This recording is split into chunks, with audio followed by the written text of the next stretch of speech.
because I was going to ask that. Good afternoon and welcome to another edition of Doctor2Doctor in the Chatroom. We are so happy to have you here another Saturday to share this hour with us, to share with you relevant topics that impact our communities and our world. Today is no different. We have a wonderful, beautiful guest that we've had on before. You will hear from her momentarily. But in the meantime, we want to again say thank you. Please continue to join us every Saturday right here on 94.7 FM at 2 p.m. Or if you are out of the West Tennessee, Northern Mississippi listening area, you can join us on WOJG.com. You can stream live there. And we always upload our shows to our Facebook, Doctor2Doctor in the Chatroom Facebook page, as well as other social media and to our website. So you can, catch the shows there if you don't catch us live. We want to continue to encourage you to be safe and use those necessary precautions to stay safe as we are still in the midst of a pandemic. So do what you need to do to keep you and your family and those people around you safe. Hello to my co-host, ma'am. How are you today? I'm doing very well. I'm happy to be here. How are you doing today? I'm doing good. I feel like I'm really rushed today, but I'm making it. Yeah. Yes. Our guest and I both were kind of rushed today, but we both made it. We got here. Yeah. Thank God. Yeah. Speaking of our guest is Miss Gwendolyn Turner. She has been on the show before to talk with us about this topic, domestic violence. That's where we're going to be. Our focus is going to be today. Miss Turner, how are you? I'm so awesome. I'm rushed, but I'm awesome. I won't complain. How are you today? Thank you so much for having me again, Dr. Shaw. And Absolutely. thank you as well, Nicole. Absolutely. We're happy that you took out some time. I know you're very busy. I'd like for you to, since I didn't get a bio, and that's my fault, I'd like for you to just tell our audience just a little bit about who you are. Okay. Well, I have no problem doing that, Dr. Shaw. I can tell you who I am.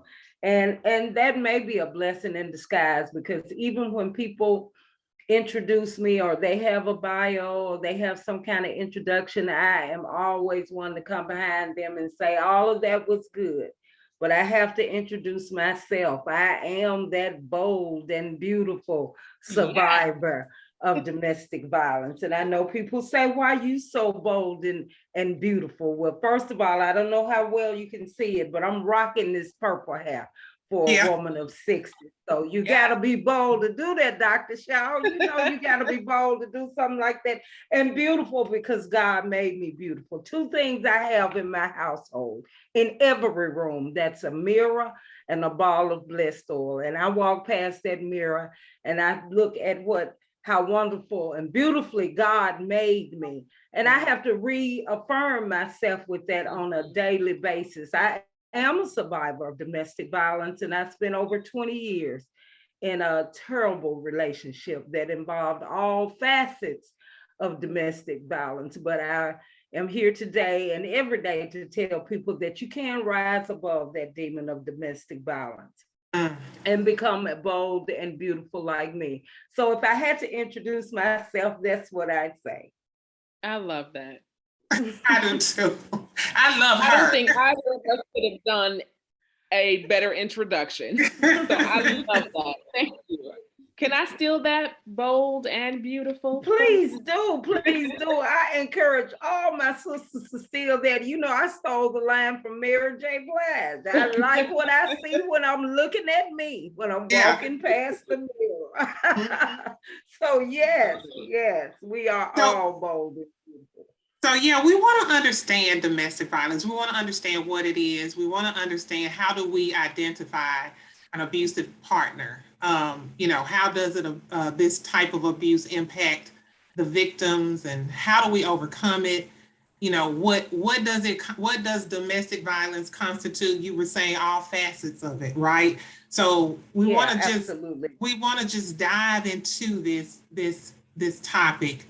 and let's learn what it is, what it looks like, because, you know, many shows that we've had about many other topics, and people have in mind what they think it is.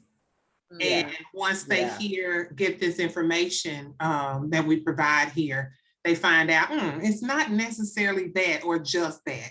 So let's start there. What is it?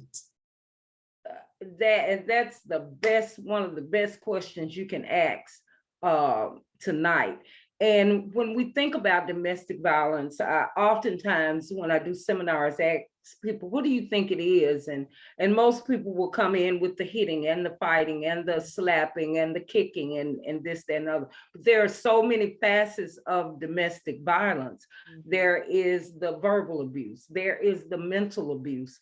There is the religious abuse, things that we don't think about. You can't go to that church because I don't like that church, or you can't be that denomination because that's not the way I was raised. Financial abuse. You may have a job, but I say what checks you right. You know, you may be the only one working, but I'm the head of this household, and know that it can go both ways. Abuse runs a long way. A lot of times it starts, I like to compare it to bullying, because most abusers, male or female, are really bullies, you know. And it's a power and control thing. Anytime you can't make decisions on your own or feel good about the decisions that you want to make, things that you want to do, you may be experiencing some kind of abuse. And a lot of times the verbal abuse, the mental abuse, and emotional abuse can be more detrimental in the long run than the licks. You know, the wounds will heal. Of course, I have permanent black eyes because I spent over 20 years in an abusive relationship. And when I say all facets, I do mean all facets. You can cover that up, but it's hard to forget how the names you were called. It's hard to just go past some of the things that were said to you. You know, a lot of things you can cover up. So, and the long-term experience on domestic violence can sometimes be worse than the actual experience itself. Wow. So domestic violence can be a lot of things. The sexual abuse, no means no. It means just that. No, it's a statement. No. So there are many facets, and I always tell women and men that if you're in a relationship and you are experiencing some kind of deep down discomfort and you're being separated from people that you know and love, your support system, you may be experiencing some form of abuse. And we have to stop putting abuse in this cute little box and wrapping it up with just licks and hits and things of that nature. It goes far beyond that. And I mean, and most likely they are experiencing abuse. I mean, if you can't be around the people that comfortably be around the people that you love, or be in contact with the people that you love and care about, there's a reason for that. And most of the time it's because those people think that, oh, if I allow you to be around them or whatever, they may help you really see who I am. Yeah, absolutely. They don't want the outside influence. There you go. Or and it's, I think that's a great point that you bring up. You know, they have that you know, outside persona that they keep up, keeping up appearances of when people are around, but they seem to be very different. Absolutely. And in that situation, you're looking at two people who are not being themselves. And the best example I have is the experience that I experienced. And Dr. Shaw, as you know, my abuser was a pastor, known as a gentle giant. Wow. I'm a gospel singer. So, but nobody knew this person like I knew this person. So you carrying around these facades and these masks, and sometimes it's, people often ask, why do victims stay in abusive relationships? And that's just that varies from one relationship to another. And a lot of times it's because you don't want to change. I didn't want to face the humiliation and the shame, and I felt like no one would believe me. You know, because here is the big pastor and the little gospel singer. Who are you going to believe? You know. Wow. And One I of think the that's things, such a good point. You know, women tend to, even when they are sexually abused by someone, women tend to believe that they are going to be deemed as, you know, not telling the truth, or someone who's just trying to ruin somebody else's life. And so, Or so just often, re-victimize. yep. They re-victimize. But you know, that goes back to a long history of the time when, I mean, even here in Memphis and Shelby County, there was a time when women were viewed as property, legal property. And there was a such thing called the rule of thumb. And as long as you didn't strike your wife with something bigger than your thumb, it was okay. And that was a law. Oh my. Flabbergasted. I cannot believe that. Wow. I cannot either. And I believe it, but I don't, but it's unbelievable. Absolutely. You know, you said, I think this is just so powerful. You've got two people that aren't being themselves.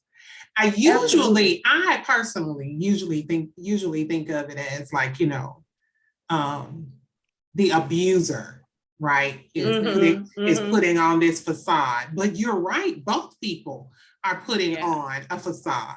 Yep. Absolutely. And I was the best actress in the world. Wow. I was going in churches, you know, when I speak, I have this part in my story, Rhonda, and I don't know if you remember it, where I say that, you know, I would go to churches and sing Walk Around Heaven at funerals, you know, and I could hardly walk in the church. You know, I would sing I Don't Worry About Tomorrow, and wasn't sure what was going to happen when I left the church that night, you know. And the only song that I wanted to sing wasn't even no gospel song. It was one by Nat Nicole that said, I'm catching hell. You know what I'm saying? So yeah, I lived, it was crazy. It was crazy.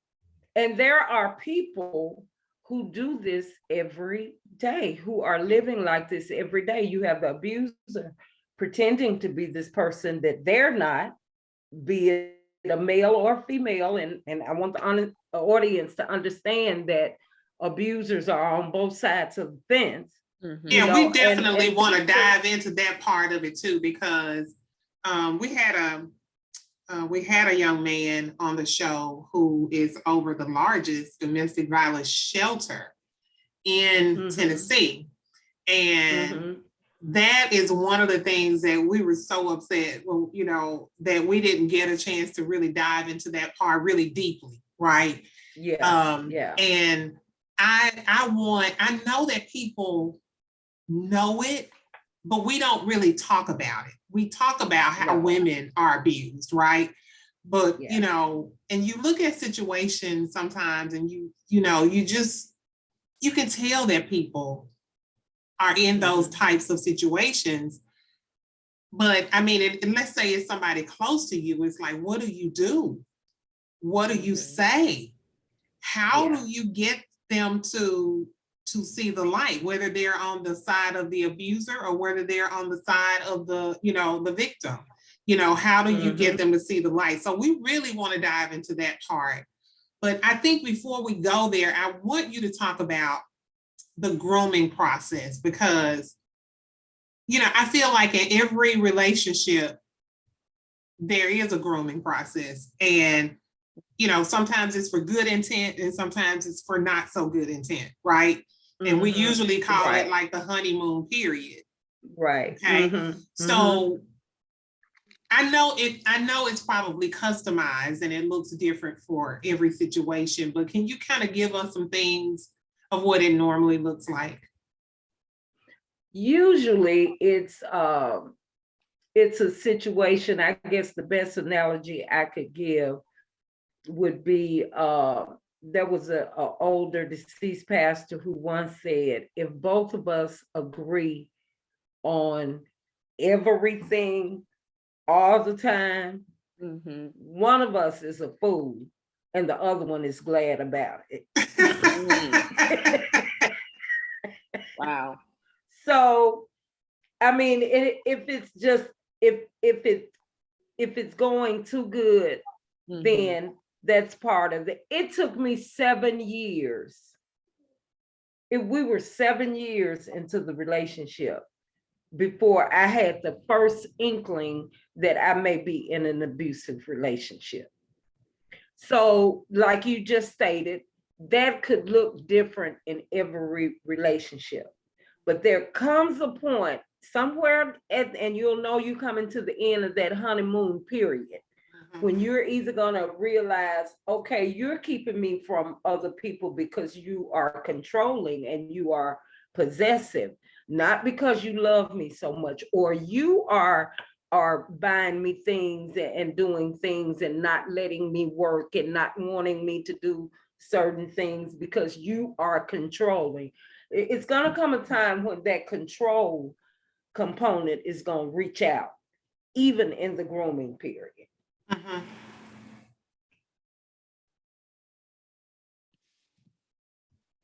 So can you talk a little bit about what your experience was with that grooming period? How did it start for you, that 7th year when you realized I am in an abusive relationship? I had this whole relationship was a very interesting relationship. It would take this whole show